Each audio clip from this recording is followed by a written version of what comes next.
ನಮಸ್ತೆ. ಮತ್ತೆ ನಮ್ಮ ಕನ್ನಡ ಸೆಕ್ಸ್ ಎಜುಕೇಷನ್ ಚಾನಲ್ಗೆ ಸ್ವಾಗತ. ಹುಡುಗರಲ್ಲಿ ಒಂದು ಡೌಟ್ ಇರುತ್ತೆ. ಪೆನ್ನಿಸ್ ಎರೆಕ್ಷನ್ ಆದಾಗ ಒಂದು ರೈಟ್ ಸೈಡು ಅಥವಾ ಲೆಫ್ಟ್ ಸೈಡು ಅಥವಾ ಇವನ್ ಡೌನು ಅಥವಾ ಅಪ್ಪು ಈ ಥರ ಒಂದು ಸೊಟ್ಟ ಇದೆ ಅಂತೇಳಿ. ಕೆಲವೊಬ್ಬರಿಗೆ ಎರೆಕ್ಷನ್ ಆದಮೇಲೆ ಈ ಕರ್ವ್ಡ್ ಅಂತ ಅನಿಸುತ್ತೆ. ಕೆಲವೊಬ್ಬರಿಗೆ ಎರೆಕ್ಷನ್ ಇಲ್ದಾಗ ಒಂಥರ ಕರ್ವ್ ಅಂತೇಳಿ ಫೀಲ್ ಆಗುತ್ತೆ. ಸೊ ಪೇಷಂಟ್ಗಳು ಏನು ಕೇಳ್ತಾರೆ ಅಂದರೆ, ಸರ್ ಈ ಥರ ಇದ್ದರೆ ಮಗು ಆಗುತ್ತೋ ಇಲ್ವೋ, ನಮಗೆ ಸೆಕ್ಸ್ ಮಾಡೋಕ್ಕಾಗುತ್ತೋ ಇಲ್ವೋ, ಕೆಲವೊಬ್ರು ಸ್ಪರ್ಮೆ ಹೊರಗಡೆ ಬರುತ್ತೋ ಇಲ್ವೋ, ಈ ಥರ ಡೌಟು ತುಂಬ ಸೋಷಿಯಲ್ ಮೀಡಿಯಾದಲ್ಲಿ ನೋಡಿ ಅದರಲ್ಲಿ ತುಂಬ ರಿಸರ್ಚ್ ಮಾಡಿ ತುಂಬ ಕನ್ಫ್ಯೂಷನ್ನು, ತುಂಬ ಭಯ. ಕೆಲವೊಬ್ರಂತರೂ ಸುಸೈಡ್ ಮಾಡ್ಕೊಂಬಿಟ್ರೆ ಬೆಟರ್ ಏನೋ, ಈ ಥರ ಒಂದು ಥಾಟಲ್ಲಿ ಕ್ಲಿನಿಕ್ಕಿಗೆ ಬರ್ತಾರೆ. ಕರ್ವ್ಡ್ ಪೆನ್ನಿಸ್ ಬಗ್ಗೆ ನಮ್ಮ ಒಂದು ಹಳೆ ವಿಡಿಯೋದಲ್ಲಿ ಎಕ್ಸ್ಪ್ಲೇನ್ ಮಾಡಿದ್ದೀನಿ. ಇವತ್ತಿನ ವಿಡಿಯೋದಲ್ಲಿ ಇನ್ನೂ ಡೀಟೇಲಾಗಿ ಹೇಳ್ತಾ ಹೋಗ್ತೇನೆ. ನಮ್ಮ ವಿಡಿಯೋದಲ್ಲಿ ಸೆಕ್ಸ್ ಪ್ರಾಬ್ಲಮ್ ಬಗ್ಗೆ, ಪೆನ್ನಿಸ್ಸು ಮತ್ತು ವೆಜಿನದಲ್ಲಾಗೋ ಇನ್ಫೆಕ್ಷನ್ ಬಗ್ಗೆ, ಜೊತೆಗೆ ಇನ್ಫರ್ಟಿಲಿಟಿ ಕೌನ್ಸಿಲಿಂಗ್ ಬಗ್ಗೆ ಮಾಹಿತಿ ಇರುತ್ತೆ. ನಮ್ಮ ವಿಡಿಯೋನ ನೋಡಿ ಲೈಕ್ ಮಾಡಿ ಸಬ್ಸ್ಕ್ರೈಬ್ ಆಗಿ ಜೊತೆಗೆ ಶೇರ್ ಮಾಡಿ. ಸಣ್ಣ ಪುಟ್ಟ ಡೌಟ್ ಇತ್ತು ಅಂದರೆ ಯೂಟ್ಯೂಬ್ ಕಮೆಂಟ್ ಸೆಕ್ಷನಲ್ಲಿ ಹಾಕ್ಕೊಳ್ಳಿ.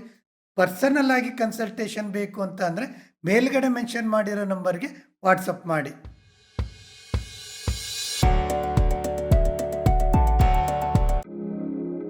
1 ವೀಕ್ ಬ್ಯಾಕ್ ಒಬ್ಬ ಹುಡುಗ ಬಂದಿದ್ದ. ಜಸ್ಟ್ ಅವನಿಗೆ 18 ಇಯರ್ಸ್, ಫಸ್ಟ್ PUC ಓದ್ತಾ ಇದ್ದ. ಯಾವಾಗ ಒಂದ್ಸರಿ ಡ್ರೆಸ್ ಚೇಂಜ್ ಮಾಡ್ಕೋಬೇಕಾದ್ರೆ ಅವನು ಮಿರರಲ್ಲಿ ತನ್ನ ಪೆನ್ನಿಸ್ಸು ಸೊಟ್ಟ ಇರೋದು ನೋಡಿಬಿಟ್ಟು ಭಯಪಟ್ಟ. ಅದ್ರ ಬಗ್ಗೆ ಯೂಟ್ಯೂಬಲ್ಲಿ ಗೂಗಲಲ್ಲಿ ತುಂಬ ರಿಸರ್ಚ್ ಮಾಡ್ದ. ಭಯ ಜಾಸ್ತಿ ಆಗ್ತಾ ಹೋಯ್ತು. ಸೊ ಏನು ಮಾಡಬೇಕು ಅಂತ ಗೊತ್ತಾಗಲಿಲ್ಲ. ಈ ಥರ ಸೆನ್ಸಿಟಿವ್ ಇದ್ದಾಗ ಪೇರೆಂಟ್ಸ್ ಹತ್ರ ಹೇಳೋಕ್ಕಾಗಲ್ಲ, ಫ್ರೆಂಡ್ಸ್ ಹತ್ರ ಹೇಳೋಕ್ಕಾಗಲ್ಲ. ಒಂಥರ ಹಿಂಸೆಯಿಂದ ಒಂದು ಡಿಪ್ರೆಷನ್ಗೆ ಅಂತೇಳಿ ಹೋಗಿದ್ದ. ಅವ್ರ ಮಾವ ಕ್ಲಿನಿಕ್ಕಿಗೆ ಕರ್ಕೊಂಬಂದಿದ್ದು. ಅವನನ್ನು ಪರೀಕ್ಷೆ ಮಾಡಿದಾಗ ಅವನು ನಾರ್ಮಲ್ ಇದ್ದ. ಅನ್ನೆಸರಿ ಅದ್ರ ಬಗ್ಗೆ ತಲೆ ಕೆಡಿಸ್ಕೊಂಡು ಭಯಪಟ್ಟು ಅವನು ಡಿಪ್ರೆಷನಿಗೆ ಹೋಗಿದ್ದ. ಸೆಕೆಂಡ್ ಕೇಸಲ್ಲಿ ಬಂದರೆ ಅವನೊಂದು 28 ಇಯರ್ಸು, ಮ್ಯಾರೇಜ್ ಒಂದು 3 ಮಂತ್ಸ್ ಫಿಕ್ಸ್ ಆಗಿದೆ. ಯಾವಾಗ ಒಂದ್ಸರಿ ಫ್ರೆಂಡ್ಸ್ ಜೊತೆ ಡಿಸ್ಕಸ್ ಮಾಡ್ಬೇಕಾದ್ರೆ ಪೆನ್ನಿಸ್ ಏನಾದ್ರು ಈ ಥರ ಇದ್ದರೆ ಅಥವಾ ಸೊಟ್ಟ ಇದ್ದರೆ ಇಂಟರ್ ಕೋರ್ಸ್ ಅಥವಾ ಮದುವೆ ಆದಮೇಲೆ ಪ್ರಾಬ್ಲಮ್ ಆಗತ್ತೆ, ಮಗುವಾಗಲ್ಲ, ಈ ಥರ ಏನೋ ಒಂದು ಡಿಸ್ಕಷನನ್ನು ಮಾಡ್ತಾಯಿದ್ರು. ಅದೇನಾಗಿದೆ, ಅವ್ನ ಮೈಂಡಲ್ಲಿ ಸೀರಿಯಸ್ ಆಗಿ ತೊಗೊಂಡು, ಸೊ ನನಗೆ ಮಗು ಆಗುತ್ತೋ ಇಲ್ವೋ, ಸೊ ಮ್ಯಾರೇಜ್ ಬೇರೆ ಫಿಕ್ಸ್ ಆಗಿದೆ, ಸೊ ಬೆಟರ್ ಮ್ಯಾರೇಜನ್ನು ಕ್ಯಾನ್ಸಲ್ ಮಾಡೋದು ಅಥವಾ ಸುಸೈಡ್ ಮಾಡ್ಕೊಂಬಿಡೋಣ, ಈ ಥಾಟಲ್ಲಿ ಇದ್ದ. ಈ ಥರ ಕ್ಲಿನಿಕಲ್ಲಿ ಅಟ್ಲೀಸ್ಟ್ 2-3 ಪೆನ್ನಿಸ್ ಕರ್ವ್ಡ್ ಇದೆ ಅಂತೇಳಿ ಡೈಲಿ ಬರ್ತಾರೆ. ಇಲ್ಲಿ ಮೇಯ್ನ್ ಕಾರಣ ಏನು ಅಂದರೆ, ನಾರ್ಮಲ್ ಯಾವುದು ಅಂತೇಳಿ ಗೊತ್ತಿರಲ್ಲ. ಈಗ ಕರ್ವ್ಡ್ ಪೆನ್ನಿಸ್ ಅಂದರೆ ಅಪ್ ಟು 30 ಡಿಗ್ರಿ ಕರ್ವ್ ಇತ್ತು ಅಂದ್ರೂ ಅದು ನಾರ್ಮಲ್. 5 ಡಿಗ್ರಿಯಿಂದ 10 ಡಿಗ್ರಿ ತನಕ ತುಂಬ ಕಾಮನ್ ಆಗಿರುತ್ತೆ. ಆಲ್ಮೋಸ್ಟ್ 5%ಇಂದ 20% ಎಲ್ಲ ಹುಡುಗರಲ್ಲೂ ಈ ಕರ್ವ್ಡ್ ಅಂತ ಇರುತ್ತೆ.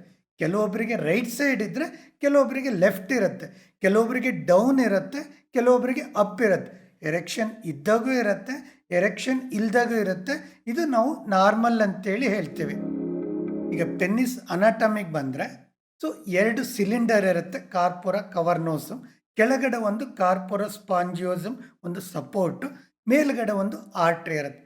ಯಾವಾಗ ಬ್ಲಡ್ ಫಿಲಪ್ ಆಗುತ್ತೆ, ಒಂದು ಪೆನ್ನಿಸ್ಸು ಟೈಟ್ ಆಗುತ್ತೆ. ಟ್ಯೂನಿಕಾ ಆಲ್ಬ್ಯೂಜಿನಿ ಅನ್ನೋದು ಒಂದು ಹಾರ್ಡ್ ಮಸಲ್ ಕವರ್ ಮಾಡುತ್ತೆ. ಜಸ್ಟ್ ಲೈಕ್ ಅದು ಬೋನ್ ಥರ ಇರುತ್ತೆ, ಯಾವುದೇ ಕಾರಣಕ್ಕೂ ಬೋನ್ ಇರಲ್ಲ. ಸೊ ಈ ಕಾರ್ಪೊರ ಕವರ್ನೋಸಮಲ್ಲಿ ಕೆಲವೊಂದು ಟೈಮ್ ಪ್ಲಾಕ್ ಏನಾದ್ರು ಫಾರ್ಮ್ ಆದರೆ ಆಟೋಮೆಟಿಕಲಿ ಕರ್ವ್ಡ್ ಇರುತ್ತೆ. ಈ ಥರ ಒಂದು ಪ್ಲಾಕ್ ಫಾರ್ಮೇಷನ್ ಎಲ್ಲ ಏಜ್ ಆಗ್ತಾ ಅಥವಾ ಮಿಡ್ಲ್ ಏಜಲ್ಲಿ ಕಾಮನ್ ಆಗಿರುತ್ತೆ. 35ಇಂದ 45 ಇಯರ್ಸಲ್ಲಿ ಇದು ಕಾಮನ್ ಆಗಿರುತ್ತೆ. ಒಂದು ಇಂಜುರಿ ಇರ್ಬೋದು, ಅಥವಾ ಒಂದು ಡಯಾಬಿಟಿಸ್ ಕಂಟ್ರೋಲ್ ಇಲ್ಲ, ಅಥವಾ ಹೈಪರ್ ಟೆನ್ಷನ್, ಈ ಥರ ಇಶ್ಯೂಸ್ ಇದ್ದಾಗ ಪ್ಲಾಕ್ ಫಾರ್ಮ್ ಆಗಿ ಸೊ ಪೆನ್ನಿಸ್ಸು ಕರ್ವ್ಡ್ ಆಗಿರುತ್ತೆ. ಅದರ್ವೈಸ್ ಬ್ಲಡ್ ಫ್ಲೋ ಯಾವ ರೀತಿ ಆಗುತ್ತೆ ಆ ರೀತಿ ಪೆನ್ನಿಸ್ ಒಂದು ಸ್ಟ್ರೈಟ್ ಇರ್ಬೋದು, ಅಥವಾ ಸ್ವಲ್ಪ ರೈಟ್ ಲೆಫ್ಟ್ ಕರ್ವ್ಡ್ ಇರೋದು ಇರುತ್ತೆ. ಇದು ನಾರ್ಮಲ್ಲು. ಸೊ ಯಾವಾಗ ಡಾಕ್ಟ್ರನ್ನ ಕನ್ಸಲ್ಟ್ ಮಾಡಬೇಕು. ಕರ್ವ್ಡ್ ಇತ್ತು, ಜೊತೆಗೆ ಪೇಯ್ನ್ ಇತ್ತು, ಮತ್ತು ಎರೆಕ್ಷನ್ ಆದಾಗೆಲ್ಲ ಪೇಯ್ನ್ ಆಗ್ತಾ ಇತ್ತು. ಇಂಟರ್ ಕೋರ್ಸ್ ಅಥವಾ ಸಂಭೋಗ ಮಾಡಬೇಕಾದ್ರೆ ತುಂಬ ಕಷ್ಟ ಆಗೋದು ಅಥವಾ ಪೇಯ್ನ್ ಆಗೋದು, ಈ ಥರ ಇದ್ದಾಗ, ಅಥವಾ ಪೆನ್ನಿಸಲ್ಲಿ ಒಂದು ಸಣ್ಣ ಗಂಟುಗಳು, ಲಂಪ್ಸ್ ಅಥವಾ ಬಂಪ್ಸ್ ಅಂತ ಹೇಳ್ತೀವಿ, ಅದು ಕಂಡಾಗ, ಈ ಥರ ಇದ್ದಾಗ ಒಂದು ಡಾಕ್ಟ್ರ್ ಹತ್ರ ಹೋಗಿ ಫಿಸಿಕಲ್ ಎಕ್ಸಾಮಿನೇಷನ್ ಮಾಡಿಸ್ಕೋಬೇಕು. ಏನಾದ್ರು ಡೌಟ್ ಇತ್ತು ಅಂದರೆ ಅಲ್ಟ್ರಾಸೌಂಡ್ ಸ್ಕ್ಯಾನಿಂಗ್ ಅಂತೇಳಿ ಮಾಡ್ತಾರೆ. ಅದ್ರ ಪ್ರಕಾರ ಟ್ರೀಟ್ಮೆಂಟನ್ನು ಡಿಸೈಡ್ ಮಾಡ್ತಾರೆ. ಸೊ ಫ್ರೆಂಡ್ಸ್, ಕರ್ವ್ಡ್ ಪೆನ್ನಿಸ್ಸು ಕಾಮನ್ ಆಗಿರುತ್ತೆ. ಅಪ್ ಟು 30 to 40 ಡಿಗ್ರಿ ಇತ್ತು ಅಂದ್ರೂ ಅದೇನು ಪ್ರಾಬ್ಲಮ್ ಇಲ್ಲ. ಅದ್ರ ಬಗ್ಗೆ ಗೊತ್ತಾಗಲಿಲ್ಲ ಯಾವ ಡಿಗ್ರಿಲಿತ್ತು, ಸೊ ತುಂಬ ಭಯ ಆಯಿತು. ಒಂದು ಡಾಕ್ಟ್ರನ್ನ ಕನ್ಸಲ್ಟ್ ಮಾಡಿಕೊಂಡು ಫಿಸಿಕಲ್ ಎಕ್ಸಾಮಿನೇಷನ್ ಮಾಡಿಸ್ಕೊಳ್ಳೋದು ಒಳ್ಳೆಯದು. ಪೆರೋನಿಸ್ ಡಿಸೀಸ್ ಅಂತ ಬಂತು ಅಂದರೆ, ಸೊ ಅಲ್ಲಿ ಏನಾದ್ರು ಟ್ರಾಮಾ ಆಗಿರುತ್ತೆ ಅಥವಾ ಏನಾದ್ರು ಬ್ಲಾಕೇಜ್ ಅಂತ ಇರುತ್ತೆ. ಸೊ ಫ್ರೆಂಡ್ಸಿಂದ ಅಥವಾ ಸೋಷಿಯಲ್ ಮೀಡಿಯಾಯಿಂದ ಮಿಸ್ಇನ್ಫಾರ್ಮೇಷನ್ ತೊಗೊಂಡು ಭಯ ಪಟ್ಕೊಳ್ಳೋದಕ್ಕಿಂತ ಒಂದು ಡಾಕ್ಟ್ರನ್ನ ಕನ್ಸಲ್ಟ್ ಮಾಡೋದು ಒಳ್ಳೆಯದು. ಇದು ಇವತ್ತಿನ ನಮ್ಮ ವಿಡಿಯೋ. ಇಲ್ಲಿ ತನಕ ನಮ್ಮ ವಿಡಿಯೋ ನೋಡಿದ್ದಕ್ಕೆ ತುಂಬ ವಂದನೆಗಳು.